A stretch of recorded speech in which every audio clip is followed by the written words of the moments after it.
Place à la chronique culture de 64 minutes. Demandez le programme, c'est avec Dominique Chimbakala. Et pour commencer, le célèbre musée de l'Ermitage de Saint-Pétersbourg qui fête ses 250 ans.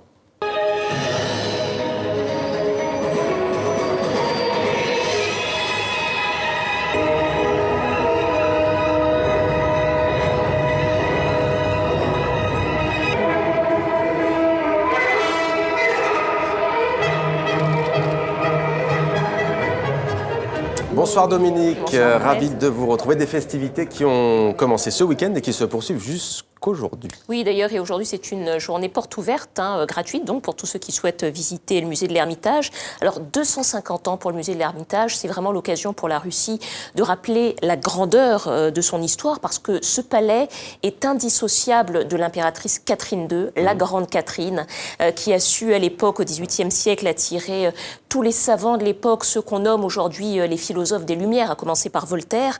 Alors aujourd'hui, le musée de l'Ermitage, c'est un des plus grands musées du monde, avec plus de 60 000 pièces d'une période qui va de l'Antiquité à nos jours, avec une collection impressionnante de chefs-d'œuvre, des tableaux de la Renaissance italienne, de la peinture flamande, hollandaise, espagnole. Il y a également beaucoup de chefs-d'œuvre du peintre espagnol Velázquez, on voit à l'écran. Et puis on trouve également des pièces majeures qui ont été prêtées par d'autres grands musées, comme ces marbres grecs du Parthénon. Et là, je crois, Dominique, que ça fait polémique, c'est controversé. Hein. Oui, ce sont les marbres d'Elkin. Vous savez, ces marbres qui ont été pillés, on peut le dire, par l'ambassadeur britannique à Constantinople au XIXe siècle. Ce sont des marbres que la Grèce réclame en vain aux Britanniques. Depuis 1983, c'était une campagne lancée par Mélina Mercouri.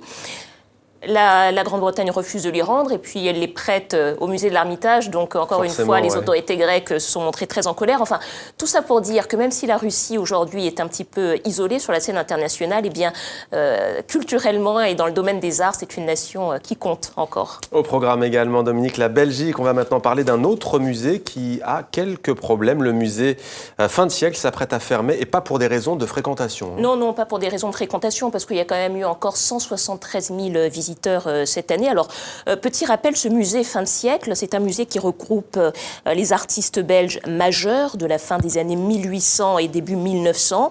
Il est installé dans l'ancien musée d'art moderne à Bruxelles. Les collections d'art moderne, elles devaient être installées dans un autre musée qui se trouve dans les anciens garages Citroën.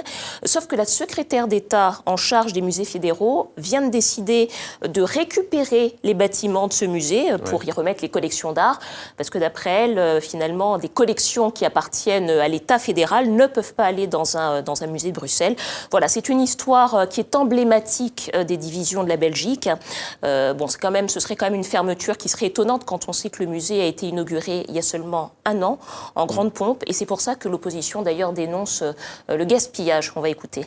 En termes de bonne gestion, c'est 7,5 millions d'euros qu'on jette à la poubelle. C'est ce qu'a coûté la réalisation du musée fin de siècle.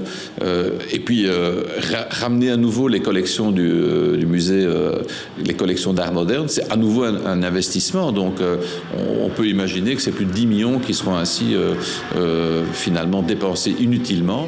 L'actualité culturelle, Dominique, c'est aussi le retour en Suisse de la revue Q chez Barbeza au Théâtre du Passage. Ça se trouve à Neuchâtel. Oui, alors nos deux artistes, nos deux humoristes de Suisse romande reviennent avec une revue de cabaret.